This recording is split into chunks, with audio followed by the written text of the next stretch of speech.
রাসূল আকরাম সাল্লাল্লাহু আলাইহি ওয়াসাল্লাম দুনিয়ায় আসার পূর্বে ঈসা আলাইহিস সালাতু ওয়াস সালামের পরে এক জালেম বাদশার ঘটনা তাফসীরের মধ্যে আসছে। এই জালেম বাদশার নাম ছিল ইউসুফ জুরনওয়াজ। সে নিজেকে খোদা দাবি করত। তৎকালীন সময়ের খ্রিস্ট ধর্মের অনুসারী যারা ছিল তাদের উপরে জুলুম অত্যাচার সে চালায়া যাইত। এই বাদশাহ ইউসুফ জুরনওয়াজের দরবারে একজন জাদুকর ছিল। জাদুকর বৃদ্ধ হয়ে গেছে। জাদুকর বাদশার কাছে বলে, বাদশাহ, আপনি একজন মেধা সম্পন্ন বালকের ব্যবস্থা করেন, আমি আমার জাদু বিদ্যাটা তাকে শিখাইয়া দেয়া যাই, যাতে করে আমার মৃত্যুর পরে এই বিদ্যার দ্বারা আপনি উপকৃত হতে পারেন। সারা দেশে যাচাই বাছাই করে একজন মেধাবী বালকের ব্যবস্থা করা হলো। বালককে বলা হলো, বালক, তুমি রাজ দরবারে থাকবা, রাজপ্রাসাদে থাকবা, তোমার যা কিছু প্রয়োজন খাবা দাবা ঘুরবা, দৈনিক ওই জাদুকরের কাছে গিয়ে তুমি জাদু শিখা আসবা। ছেলেটা প্রতিদিন জাদুকরের কাছে জাদু শিখতে যায়। যাওয়ার পথে একজন খ্রিস্টান পাদ্রী তার খানকা ছিল। ওইখানেও কিছু মানুষ লুকায়া লুকায়া ওই খ্রিস্টান আলেম পাদ্রীর কাছে গিয়া তৎকালীন সময়ের দিন শিখত। এই বিষয়টা বালকের দৃষ্টিগোচর হলো। একদিন বালক ওই খ্রিস্টান পাদ্রীর কাছে গেল। যাওয়ার পরে খ্রিস্টান পাদ্রীর সাথে তার কিছু সময় কথোপকথন হলো। বালকের কাছে খ্রিস্টান পাদ্রীর কথাগুলো ভালো লাগলো। এইবার সে জাদুকরের কাছেও যায়, খ্রিস্টান পাদ্রীর কাছেও যায়। যাইতে যাইতে এক সময় বালকের অন্তরের মধ্যে তাওহীদের বীজ রোপণ হয়ে গেল, ঈমানের বীজ রোপণ হয়ে গেল। বালক এক আল্লাহয় বিশ্বাসী হয়ে গেল। কিন্তু যেহেতু রাজার দরবারে থাকে, জাদুকরের কাছে যাওয়া লাগে, একটু যায়। এভাবে চলছে কিছুদিন। হঠাৎ একদিন বালকটা যখন রাজ দরবার থেকে বের হয়ে জাদুকরের ঘরের উদ্দেশ্যে রওনা দিল, দেখতেছে রাস্তার মধ্যে একটা বাঘ শুয়ে আছে, জ্যান্ত বাঘ। বাঘের ভয়ে লোকজন চলাচল করতে পারে না। বালকটা চিন্তা করলো, এইবার আমার পরীক্ষার একটা সুযোগ। হকের উপরে কে আছে, সত্যের উপরে কে আছে পরীক্ষা করা যাবে। এইবার বালক হাতের মধ্যে ছোট্ট একটা পাথর নিয়ে আল্লাহ তাআলার কাছে বলে, আল্লাহ, কে হকের উপরে আছে জানি না, তবে এই পাদ্রী যদি হকের উপরে থাকে, এই পাথরের আঘাতে যেন বাঘটা মারা যায়। এই বলে ছোট্ট পাথরটা বিসমিল্লাহ বলে যখন ওই বাঘের দিকে নিক্ষেপ করেছে, ছোট্ট পাথরের আঘাতে বড় বাঘটা সাথে সাথে মরে যায়। বালকের ইয়াকিন পূর্ণ হয়ে গেছে। মনে রাখবেন, অনেক সময় অনেক কিছু আছে। যেমন ইব্রাহিম আলাইহিস সালাম প্রশ্ন করছে, আল্লাহ, আপনি মৃত্যুকে জিন্দা কেমনে বানাইবেন?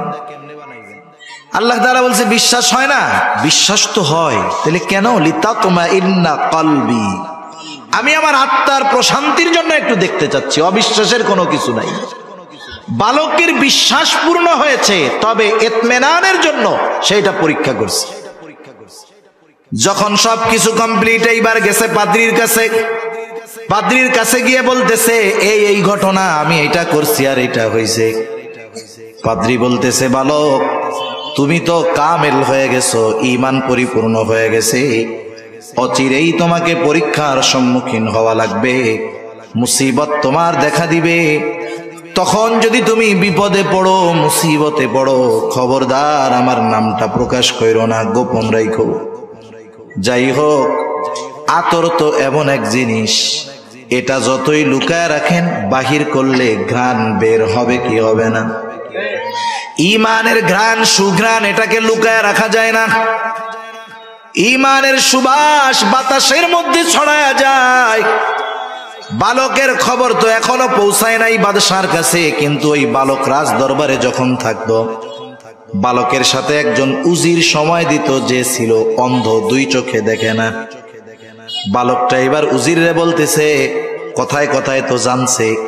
উজির হয়তো বলতো, আমার চোখ দুইটা যদি ভালো হইতো, কতই না ভালো হইতো, দুনিয়াটা দেখতে পারতাম। বালক এইবার উজিরকে বলে, উজির, তোমার চোখ ভালো হয়ে যাবে, কে ভালো করবে? বালক বলে, আল্লাহ ভালো করবে। তবে শর্ত হইল আল্লাহর প্রতি ঈমান আনতে হবে। বলে ঠিক আছে, রাজি। এইবার বালক দোয়া করল, অন্ধ উজির দৃষ্টি শক্তি ফিরে পাইল, ঈমান আনলো উজির। পরের দিন সকাল বেলায় যখন রাজ দরবারে গেছে, এতদিন তো ছিল অন্ধ, এখন চোখে দেখে। বাদশাহ জিজ্ঞাসা করতেছে, কি ব্যাপার, তুমি না কানা ছিলা, অন্ধ ছিলা, ভালো হইলা কেমনে? উজির এবার বলতেছে, আমাকে ভালো করছে আমার আল্লাহ। বাদশাহ বলে, কি বলিস? আমি হইলাম তোর আল্লাহ? কোন আল্লাহ তোরে ভালো করলো ক? এইবার উজিরের উপরে জুলুম অত্যাচার। উজির জুলুম অত্যাচারের তীব্রতায় বলে দিল, এই বালক এইভাবে আমার চোখ ভালো করছে, বালকের হাত ধরে আমি ঈমান আনছি। বাদশাহ বুঝতে পারলো কাজ সারা। আমাদের অঞ্চলের ভাষায় বলে, দুধ কলা দিয়া সাপ পুষছি। কারে এতদিন রাজ দরবারে বসাইয়া খাওয়াইলাম, এ দেখি আমার বড় দুশ্মনে পরিণত হয়ে গেছে। রাজা বুঝতে পারলো, বাদশাহ বুঝতে পারলো, আমার খোদাই দাবির সবচাইতে বড় বাধা হয়ে দাঁড়াবে এই বালক। আল্লাহ তাআলা তো পারেন, আল্লাহ তাআলা পারেন। ফেরাউনের ঘরে আল্লাহ তাআলা মুসা আলাইহিস সালামকে লালন পালন করাইছেন। এইবার বালকের উপরে খেপা বাদশাহ কয়েকজন লোকরে বলছে, যাও এই বালককে নিয়ে উঁচু পাহাড়ের উপর থেকে ধাক্কা দিয়ে ফালায় দাও, যাতে করে পাহাড় থেকে পড়ে পাথরের আঘাতে ছিন্ন বিচ্ছিন্ন হয়ে যায়। যাও ফালায় দাও। কয়েকজন লোক বালকরে নিয়ে পাহাড়ের উপরে গেছে। আল্লাহ তাআলার কুদরত, পাহাড়ের মধ্যে কম্পন সৃষ্টি হয়ে গেছে। পাহাড় কম্পন হওয়ায় সাথে যারা গেছে তারা সব পড়ে মরে শেষ। আল্লাহ তাআলা বালককে হেফাজত করেছেন। সুস্থ অবস্থায় বালক রাজার দরবারে হাজির। রাজা জিজ্ঞাসা করে, ওরা কোথায়? বলে, ওরা সব শেষ। তুমি বাঁচলা কেমনে? বলে, আমাকে বাঁচিয়েছেন আমার আল্লাহ। যেই বেটা নিজে খোদা হইতে চায়, ওর সামনে যদি আর একজন আল্লাহর কথা বলে, ওর খুব ভালো লাগবে না? ভালো লাগবে। ওই আল্লাহ শব্দটা ওর বুকে তীরের মতো যায় লাগতেছে। এইবার আর এক গ্রুপে বলছে, যা একে গভীর সমুদ্রের মধ্যে নিয়ে গিয়ে ফালায়া দিবি। মনিটরের আওয়াজটা একটু ছেড়ে দিতে বলেন। বলতেছে, যা একে গভীর সমুদ্রে নিয়ে ফালায়া দিবা, যাতে সমুদ্রের যেই প্রাণীগুলো আছে তাকে খেয়ে ফেলে, ওর মৃত্যু হয়ে যায়। এইবার একদল মানুষ নৌকায় করে বালকটাকে দরিয়ার মাঝে নিয়ে গেল। আল্লাহ তাআলা বাতাস উঠায়া দিলেন। বাতাসে সমগ্র নৌকা উল্টে পুল্টে শেষ। সাথে যারা গেছে এরা দরিয়ায় ডুবে মারা যায়। আল্লাহ তাআলা বালককে হেফাজত করেছেন। বালক সুস্থ অবস্থায় বাদশার দরবারে হাজির। বাদশাহ বলতেছে, কি ব্যাপার, তোমার সাথে যাদেরকে পাঠাইলাম তারা কোথায়? বলে, তারা সব শেষ। তুমি বাঁচলা কেমনে? বলে, আমাকে বাঁচিয়েছেন আমার আল্লাহ। বাদশার সাথে বালকের এই লড়াই, এ খবর গোটা দেশের মানুষ জেনে গেছে যে এরকম একটা ছোট্ট বালক, তার সাথে বাদশার এই লড়াই, বাদশা তার বাহিনী সহ তারে মারতে পারতেছে না। এইবার ওই বালকটা বাদশাকে বলে, বাদশা, তোমার যেহেতু আমাকে মারার এত শখ, তুমি তোমার নিজের পদ্ধতি অবলম্বন করে আমাকে মারতে পারবা না। আমাকে যদি মারতে চাও, আমি যেই পদ্ধতি বইলা দিব সেই পদ্ধতি অবলম্বন করলে মারতে পারবা। বাদশা চিন্তা করতেছে, ওকে মারতে পারলে আমার রাস্তা ক্লিয়ার। মানুষ যখন প্রতিশোধের নেশায় থাকে, রাগে থাকে, অহংকারের সাথে থাকে, এমন কিছু কাজ সে করে বসে, ওই কাজ করলে আগ পিছ বাবার সুযোগ নাই। কি হতে পারে, কি উপকার, কি ক্ষতি হতে পারে, এইটা ভাবে না, বরং ওই সময় প্রতিশোধের নেশায় ওই কাজটাই সে করতে যায়। যেমন আল্লাহ তাআলা মুসা আলাইহিস সালাম সহ ওনার কওমের জন্য, বনি ইসরাইলের জন্য দরিয়ার মধ্যে দিয়ে রাস্তা বানায় দিছে। ওই জায়গা দিয়ে রাস্তা বানায় দিছে। মুসা আলাইহিস সালাম উম্মত সহ দরিয়া পার হয়ে অপর প্রান্তে চলে আসছে। এই রাস্তাটা তাদের জন্য নিরাপদ, বিপদ থেকে বাঁচার রাস্তা। ফেরাউন যখন আইসা দেখে কত সুন্দর রাস্তা, এতটুকু উপলব্ধি তার মধ্যে থাকতে হবে যে এ রাস্তা তো আল্লাহ দিয়েছেন বনি ইসরাইলের জন্য, এটা দিয়ে তারা বিপদ থেকে বাঁচলো, এই রাস্তায় গেলে আমাদের জন্য আপদ না বরং বিপদ হইতে পারে। কিন্তু প্রতিশোধের নেশা ফেরাউনকে সব ভুলাইয়া দিছে। এবার বাহিনী সৈন্য সামন্ত নিয়ে রাস্তায় রওনা দিছে। মাঝ দরিয়ায় পৌঁছায়ছে, যাদের জন্য রাস্তা বানানো হয়েছিল তাদের ব্যবহার শেষ, এবার আর রাস্তার দরকার নাই। আল্লাহ তাআলা সমুদ্রকে আগের অবস্থায় ফিরিয়ে দিয়েছেন।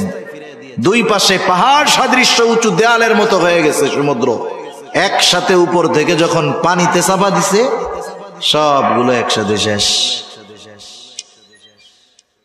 বাদশা চিন্তা করতেছে একে মারতে পারলেই তো রাস্তা ক্লিয়ার, কেমনে মারা যাবে বলো? বালক বলতেছে, শোনো, সারা দেশের মধ্যে এলান করে দাও, নির্ধারিত দিনে সারা দেশের মানুষ সব একত্রিত হবে, কেউ বাসায় থাকতে পারবে না। ওই দিন সব মানুষ উপস্থিত হবে, তাদের মধ্যে আমি থাকব। তোমার জল্লাদ আমার দিকে তীর মারবে, তবে শর্ত হলো তীরটা মারতে হবে বিসমিল্লাহি রব্বিল গোলাম, এই শব্দ উচ্চারণ কইরা, তাহলে তোমার মনোবাসনা পূরণ হবে। বাদশাহ ইউসুফ জুরনাওয়াত সারা দেশে ঘোষণা করে দিয়েছে, সব মানুষ নির্ধারিত দিনে উপস্থিত। দুগ্ধপোষ্য শিশুকে নিয়ে তার মা উপস্থিত, বৃদ্ধ আবাল বনিতা, যুবক যুবতী, কিশোর কিশোরী সব উপস্থিত। দুনিয়ার মানুষ বাঁচতে চায় আর এই বালকটা মরতে চায়। আবার বাদশার নির্দেশ, সকলে হাজির হয়ে গেল, যথাসময় উপস্থিত। এইবার জল্লাদ তীর নিয়ে তৈয়ার, উচ্চ স্বরে বিসমিল্লাহি রব্বিল গোলাম এই কথা বলে জল্লাদ তার তীরটা বালকের দিকে নিক্ষেপ করলো। যেই কথাটা বলছে, কথাটা হলো বিসমিল্লাহ, আল্লাহর নামে আমি নিক্ষেপ করতেছি এই তীর। রব্বিল গোলাম বিরব্বিল গোলাম, এই বালকের রব আল্লাহর নামে আমি তীর নিক্ষেপ করতেছি। এই কথা বলে যখন জল্লাদ তীর মেরেছে, তীর গিয়ে গায়ে বিদ্ধ হয়েছে, বালকটা জমিনের উপরে পড়ে গেছে, শহীদ হয়ে গেছে। সব উপস্থিত মানুষ যখন এটা দেখছে, তারা কি করলো? বালক মরে গেছে, শহীদ হয়ে গেছে, নিষ্প্রাণ হয়ে গেছে দেহটা।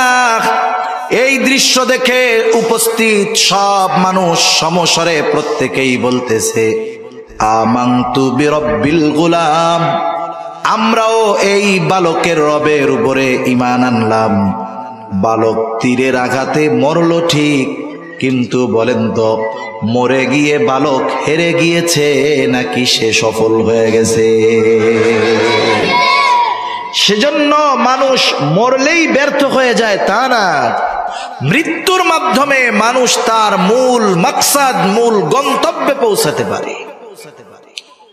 এজন্য আল্লাহর দলের সৈনিক যারা, এরা মরে গেলেও হেরে যায় না। ফিলিস্তিনে যারা মরতেছে হেরে যায় নাই, আফগানিস্তানে যারা মরছে হেরে যায় নাই। গোটা দুনিয়ায় জালেমের অত্যাচারে যেই মুসলমানেরা মরে, এরা হেরে যায় না। কারণ ওরা আল্লাহর দল হওয়ার কারণে আল্লাহ তাআলা তাদের বিজয়কে সুনিশ্চিত করে রাখছেন। এজন্যই আল্লাহ তাআলা বলেন, কাতাবাল্লাহু লা আগলিবান্না আনা ওয়া রুসুলি ইন্নাল্লাহা কাওয়িয়্যুন আজিজ। তাহলে আল্লাহর দল হলে বিজয় সুনিশ্চিত, আল্লাহর দল হলে বিজয় সুনিশ্চিত। এইবার শেষ আয়াতের কিছু কথা অল্প সময়ের মধ্যে শেষ হয়ে যাবে ইনশাআল্লাহ। এই আয়াতটা আপনাদের খেদমতে বলার আগে এই আয়াতের একটা শানে নুজুল আছে। শানে নুজুল হইল এই আয়াত নাজিল হওয়ার কারণ। শানে নুজুল জানা থাকলে ওই আয়াতের বিষয়টা সহজে বোঝা যায় যে আল্লাহ তাআলা কেন বলতে চাচ্ছেন, কোন কারণে আয়াতটা নাজিল করলেন। তো শানে নুজুলটাকে আমি একটু বলবো, কষ্ট হইতেছে না তো আপনাদের? আচ্ছা, বদরের যুদ্ধের সময়, বদরের যুদ্ধটা হলো এমন এক যুদ্ধ, যেই যুদ্ধ কাফেররা পায়ে পাড়া দিয়ে আইসা যুদ্ধ করছে, পায়ে পাড়া দিয়ে আইসা যুদ্ধ করছে। ইতিহাস বলে যে মুসলমানেরা যুদ্ধ করার জন্য যায় নাই, কাফেলা আক্রমণ করার জন্য গেছে, ঝাটিকা আক্রমণ। আর কাফেররাও মূলত আসছিল আবু সুফিয়ানের ব্যবসায়ী কাফেলাকে শত্রুদের হাত থেকে বাঁচানোর জন্য। আবু সুফিয়ান খবর পাঠায় দিছে আবু জেহেলের কাছে যে শোনো, কাফেলা নিরাপদ স্থানে পৌঁছায় গেছে, এখন যুদ্ধ টুদ্ধর দরকার নাই, তুমি মক্কায় ফিরে আসো। আবু জেহেল চিন্তা করতেছে 1000 সশস্ত্র কাফের নিয়ে আসলাম, এখন যদি ফিরা যাই কেমন হয়, এক চান্সে মুসলমানদেরকে চিরতরে নির্মূল কইরা এরপরে মক্কায় যাব, তাইলে আনন্দটা আরো বেশি হবে। এই চিন্তা করে আবু জেহেল যুদ্ধের জন্য প্রস্তুত করেই যাবে। নবীজি সাহাবাদের সাথে পরামর্শ করলেন যে যুদ্ধ না করে তো উপায় নাই, করতেই হবে।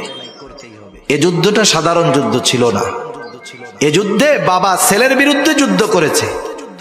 আবু বকর সিদ্দিক রাদিয়াল্লাহু তাআলা আনহুর ছেলে আব্দুর রহমান, তার বিরুদ্ধে আবু বকর অস্ত্র ধারণ করেছে, যদিও পরে সে মুসলমান হয়েছে।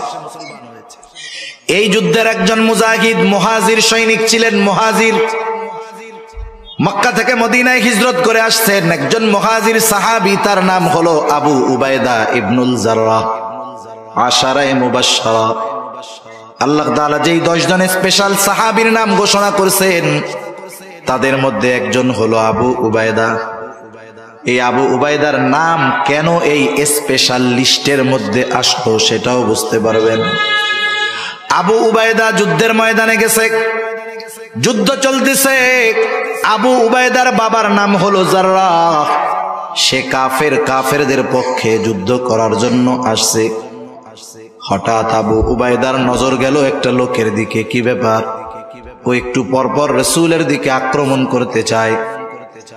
আবু উবাইদা ভালো মতো খেয়াল করে দেখে ওই লোকটা হলো তার বাবা জাররাহ। আবু উবাইদা কাফেরদের সাথে লড়াই করতেছেন আর বাবাকে দেখছে। দেখার পরে বাবার মহব্বত অন্তরের মধ্যে জাগ্রত হয়ে গেছে।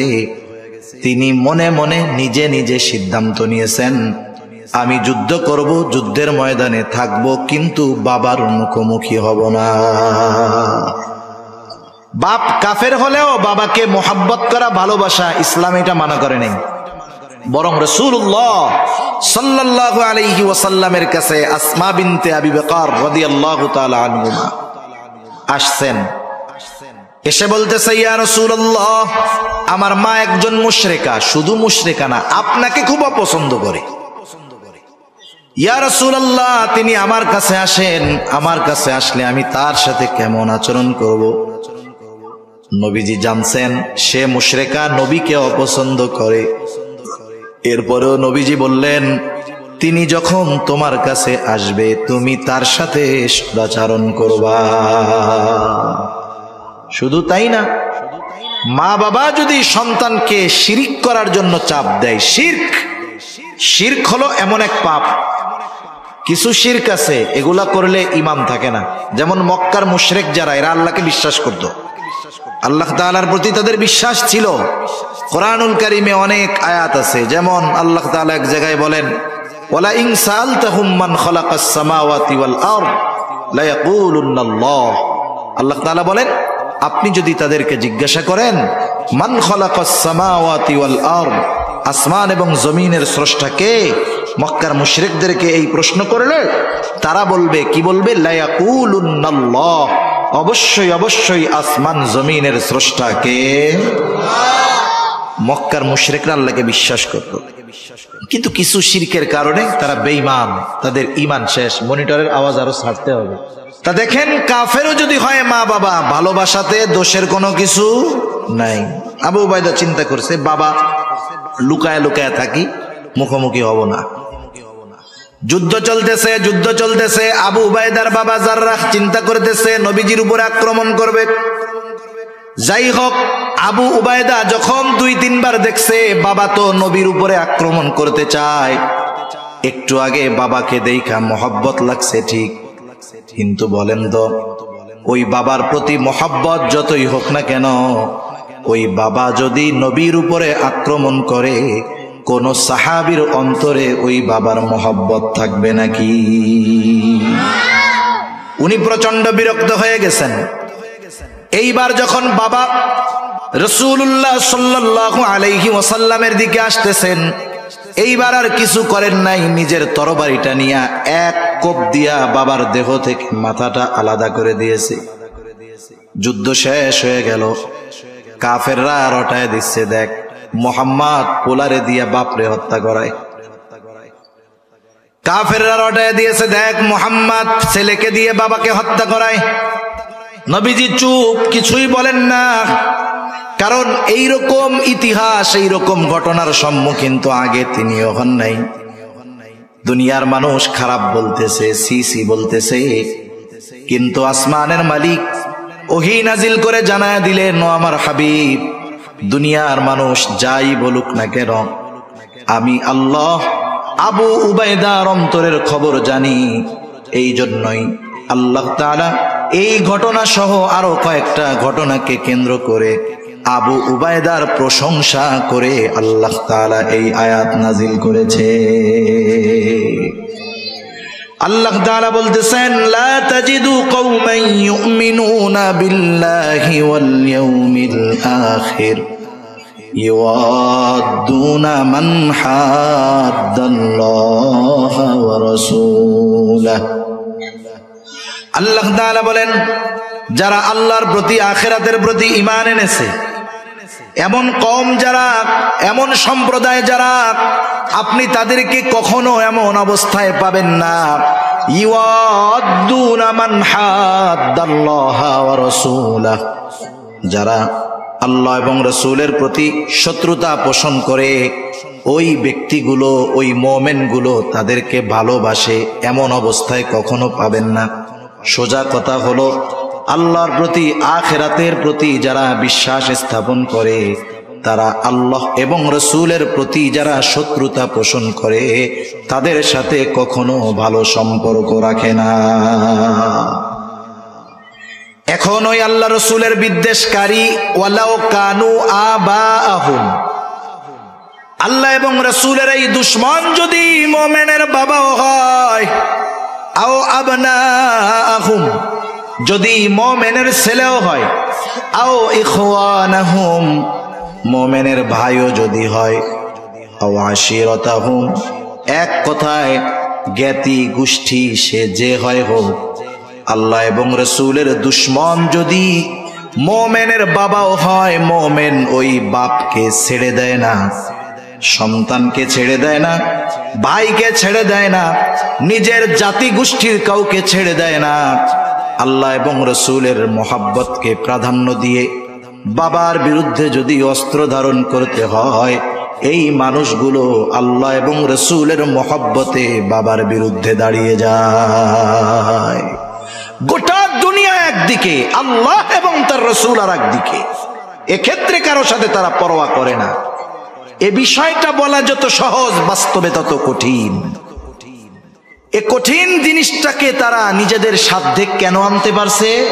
আল্লাহ বলতেছেন, কারণ হলো উলাইকা কাতাবা ফি কুলুবিহিমুল ঈমান ওয়া আইয়াদাহুম বিরূহিম মিন, তাদের অন্তরের মধ্যে ঈমানকে দৃঢ় করে দেওয়া হয়েছে। ওয়া আইয়াদাহুম বিরূহিম মিন, রূহ শব্দের লম্বা ব্যাখ্যা, ওইদিকে যাব না। তাদের হাতকে বিশেষ শক্তি দ্বারা শক্তিশালী করা হয়েছে। এইবার এই মানুষগুলো যারা আল্লাহ এবং রাসূলের মহব্বতে বাবা ভাই সন্তানের বিরুদ্ধে আচরণ করে, এদের শেষ পরিণাম কেমন হবে? আল্লাহ তাআলা বলেন, ওয়ায়ুদখিলুহুম জান্নাতিন তাজরি মিন তাহতিহাল আনহারু খালিদিনা ফিহা, তাদেরকে প্রবেশ করানো হবে এমন জান্নাতে, যেই জান্নাতের পাদদেশ দিয়ে আছে প্রবাহিত নহর। দেখেন কেমন প্রশংসা সাহাবাদের ব্যাপারে আল্লাহ তাআলা করতেছেন। আল্লাহ তাআলা এরপরে বলেন, রাদিয়াল্লাহু আনহুম ওয়া রাদু আন। আল্লাহ তাআলা এমনটা বলেন নাই যে তারা আমার উপরে সন্তুষ্ট, আমি তাদের উপরে সন্তুষ্ট, এটা বলেন নাই। আগে বলছেন রাদিয়াল্লাহু আনহুম, তাদের ব্যাপারে মানুষ যা বলে বলুক, আল্লাহ তাদের উপরে সন্তুষ্ট। সুবহানাল্লাহ। আল্লাহ আগে বলতেছে, আগে আমি সন্তুষ্ট তাদের উপরে। আল্লাহ তাআলা বলেন রাদিয়াল্লাহু আনহুম ওয়া রাদু আন, আল্লাহ তাআলা তাদের উপরে সন্তুষ্ট, তারাও আল্লাহর উপরে সন্তুষ্ট। এই যে বাবার বিরুদ্ধে কঠোর, সন্তানের বিরুদ্ধে কঠোর, ভাইয়ের বিরুদ্ধে কঠোর, এই মানুষগুলো কারা? আল্লাহ তাআলা বলেন উলাইকা হিজবুল্লাহ। এই গুণে গুণান্বিত মানুষগুলাই হলো আল্লাহর দলের লোক। আর আল্লাহ তাআলা বলেন আলা ইন্না হিজবাল্লাহি হুমুল মুফলিহুন। আর আল্লাহর দলের লোক যারা, আল্লাহ তাআলা বলেন সফল হলো তারা, সফল তারা যারা আল্লাহর দলের লোক। সফলতা কোথায়? আল্লাহ তাআলা বলেন ফামান যুহজিহা আনিন নার ওয়া উদখিলাল জান্নাতা ফাকাদ ফাজ। জাহান্নাম থেকে বাঁচায়া জান্নাতে যাকে ঢোকানো হবে সে হলো সফল। আর জান্নাতে ঢুকতে পারবে একমাত্র তারা যারা দুনিয়াতে আল্লাহর দলের লোক ছিল। আল্লাহ সুবহানাহু ওয়া তাআলা আমাদের সবাইকে তার দলের লোক হওয়ার তৌফিক দান করেন। সকলে বলি আমিন। ওয়া আখিরু দাওয়ানা আনিল হামদুলিল্লাহি রাব্বিল আলামিন। আসসালামু আলাইকুম ওয়া রাহমাতুল্লাহি ওয়া বারাকাতুহু। দুরূদ শরীফ বলি আল্লাহুম্মা সাল্লি আলা মুহাম্মদ ওয়া আলা আলি মুহাম্মাদিন কামা সাল্লাইতা আলা ইব্রাহিম ওয়া আলা আলি ইব্রাহিম ইন্নাকা হামিদুম মাজিদ। আল্লাহুম্মা বারিক আলা মুহাম্মাদিন ওয়া আলা আলি মুহাম্মাদিন কামা বারাকতা আলা ইব্রাহিম ওয়া আলা আলি ইব্রাহিম ইন্নাকা হামিদুম মাজিদ। আলহামদুলিল্লাহি রাব্বিল আলামিন ওয়াল আকিবাতু লিল মুত্তাকিন والصلاة والسلام على خير خلقه محمد وعلى آله وأصحابه أجمعين. ربنا ظلمنا أنفسنا وإن لم تغفر لنا وترحمنا لنكونن من الخاسرين. ربنا آتنا في الدنيا حسنة وفي الآخرة حسنة وقنا عذاب النار. خدایا আল্লাহ, দীর্ঘ রাত পর্যন্ত দিনই আলোচনা করার পরে গুনাহ মাখা হাত আমরা তুলে ধরেছি। আল্লাহ, আপনি আমাদের বিগত জীবনের সকল কবিরা সগীরা গুনাহগুলো মাফ করে দেন। আমাদের আত্মীয় স্বজন যারা বেঁচে আছে, দুনিয়া ছেড়ে চলে গেছে, আল্লাহ সকলকে আপনি মাফ করে দেন। আয় আল্লাহ, খাস করে আজকের এই মাহফিল কবুল করে নেন, গত দিনেরটাও কবুল করে নেন। আরো একদিন বাকি আছে, সুন্দরভাবে আপনি এই মাহফিল সমাপন করার তৌফিক আল্লাহ আপনি দিয়ে দিয়েন। মাহফিলকে এলাকার হেদায়েতের জরিয়া বানায় দেন। আল্লাহ, যা কিছু আলোচনা হয়েছে হবে, সকল কথাগুলো, অপ্রয়োজনীয় কথাগুলো জেহেন থেকে মুছে দিয়ে প্রয়োজনীয় কথাগুলো স্মরণে রেখে আমলের কথাগুলো আমলে পরিণত করার তৌফিক আল্লাহ আপনি দিয়ে দিয়েন ইয়া রাব্বাল আলামিন। খাস করে এই মাহফিল কামিয়াবির জন্য যারা অর্থ দিয়ে, শ্রম দিয়ে, সময় দিয়ে, সৎ পরামর্শ দিয়ে বিভিন্নভাবে সহযোগিতা করেছে, আল্লাহ সকলের সকল প্রকার সাহায্য সহযোগিতা আপনি কবুলের মঞ্জুর করে নেন। আল্লাহ, কে কোন আশায় সহযোগিতা করেছে আপনার জানতে বাকি নাই। প্রত্যেকের মনের নেক চাওয়া, নেক আশা আপনি কবুল করে নেন ইয়া রাব্বাল আলামিন। খাস করে আমরা যারা হাত উঁচু করেছি, আমাদের মধ্যে যাদের মা বাবা দুনিয়া ছেড়ে অন্ধকার গহীন কবরে চলে গেছে, আল্লাহ গুনার কারণে যদি কারো মা বাবার কবরে আযাব হয়, কবরের আযাব মাফ করে দেন। কবরকে আপনি জান্নাতের টুকরো বানায় দেন। কিয়ামতের দিন হিসাব সহজ করে জান্নাতের ব্যবস্থা আপনি করে দিয়েন। যাদের মা বাবা বেঁচে আছে, সুস্থ দীর্ঘ নেক হায়াত আল্লাহ আপনি দিয়া দেন ইয়া রাব্বাল আলামিন। যারা অভাবে আছে, অভাব দূর করে দেন। যারা ঋণগ্রস্ত আছে, ঋণ পরিশোধের তৌফিক দিয়া দেন। আল্লাহ, আমাদের সকলের রিজিকের মধ্যে প্রশস্ততা দান করেন। বরকতময় হালাল রিজিক উপার্জনের তৌফিক দিয়া দেন। বেকার যারা আছে, উত্তম হালাল কর্মসংস্থানের ব্যবস্থা করে দেন ইয়া রাব্বাল আলামিন। বেনামাজিদের নামাজি বানায় দেন। সুন্নাতবিহীন মানুষগুলোকে আপনি সুন্নাতওয়ালা বানায় দেন। আমাদের স্ত্রী সন্তান আমাদের জন্য চক্ষু শীতলকারী হিসাবে কবুল করে নেন। তামাম দুনিয়ার সকল মুসলমানদের জানমাল ইজ্জত আল্লাহ আপনি হেফাজত করেন। ইসলামের দুশ্মন শত্রুদের হেদায়েত দেন। না থাকলে আল্লাহ তাদের ব্যাপারে আসমানি ফয়সালা নেন। খাস করে মাজলুম ফিলিস্তিনের মুসলমানদের হেফাজত করেন আল্লাহ। আল্লাহ, পয়গম্বরদের ওই ভূমিকে জালেমের জুলুম থেকে আল্লাহ আপনি হেফাজত করেন। আল্লাহ আমরা গুনাহগার, কিন্তু এই মাসুম বাচ্চাগুলোর দিকে তাকায়া হেফাজত করেন আল্লাহ ইয়া রাব্বাল আলামিন। যারা শহীদ হয়েছে তাদের কবুল করে নেন আল্লাহ। যারা ওই জালেমের বিরুদ্ধে লড়াই করতেছে, জিহাদ করতেছে, তাদেরকে আপনি আসমানি সাহায্য দান করেন ইয়া রাব্বাল আলামিন, ইয়া আরহামার রাহিমিন। খাস করে আল্লাহ গোটা দুনিয়ার মুসলমানদের এক ও নেক হওয়ার তৌফিক আল্লাহ আপনি দিয়ে দেন।